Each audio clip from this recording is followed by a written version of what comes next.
A Yo, after seeing that episode, I wanted to go outside and take a long walk and just keep on walking and never come back like certain people's dad. But what an episode that had poetry, tragedy, theatre. They don't make them like this anymore. Well, apparently they do.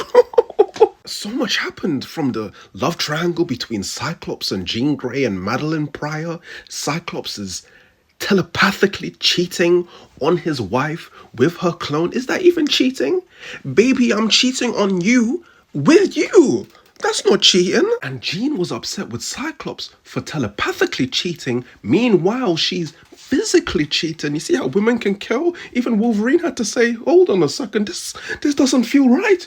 You better do like J. Cole and go apologize to that man. And Cyclops himself, he was fed up. He was talking to that news reporter like Denzel in Training Day. He was like, how dare you question me? We run stuff here. You just live here. And we got to see Genosha. That's when I knew something was up. Things were a bit too happy. People were frolicking a bit too freely. That's when I knew trouble was afoot. And speaking of love triangles, you also had Magneto, Gambit and Rogue doing up Paul McCartney and Michael Jackson, The Girl Is Mine. And I got tired of seeing my guy Gambit doing up America's Next Cuck Model. I was tired of it. Grow your spine, brother. And that Gambit and Rogue argument was some Young and the Restless, Bold and the Beautiful soap opera shit. Baby, I love you. And I love you too. Well, let's be together then. I can't. A woman has needs. I want to be touched. I want to touch you. I want to cuddle with you and snuggle with you and play footsie under the duvet with no socks. That would kill you. You know you can't do that.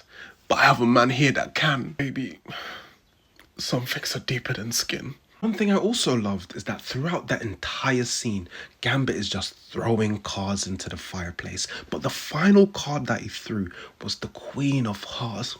The poetry, his queen and his heart up in flames. Oh my God. And to compound Gambit's misery even more, he had to sit there and watch his woman do up Dirty Dancing, Patrick Swayze, Pretty Ricky, Grind on Me with Magneto in the air flying, brother.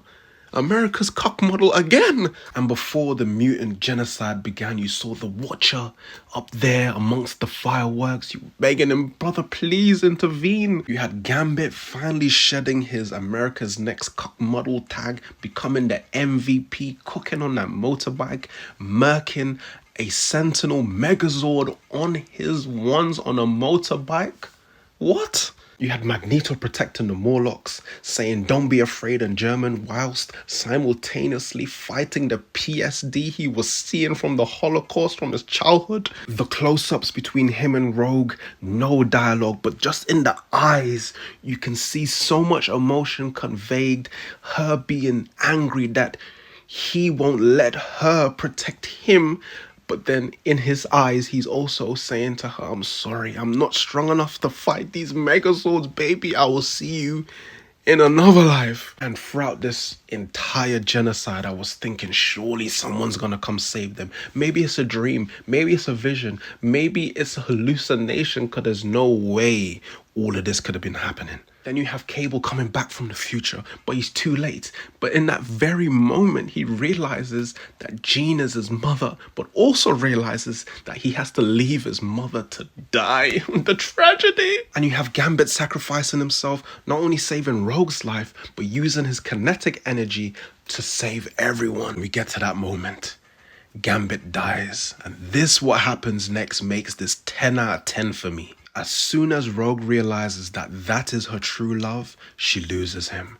And he never gets to know that she chose him. And the first time that she actually gets to touch him is when he is laying dead in her arms. And despite being able to touch him, she says that she can't feel him. What a Greek tragedy.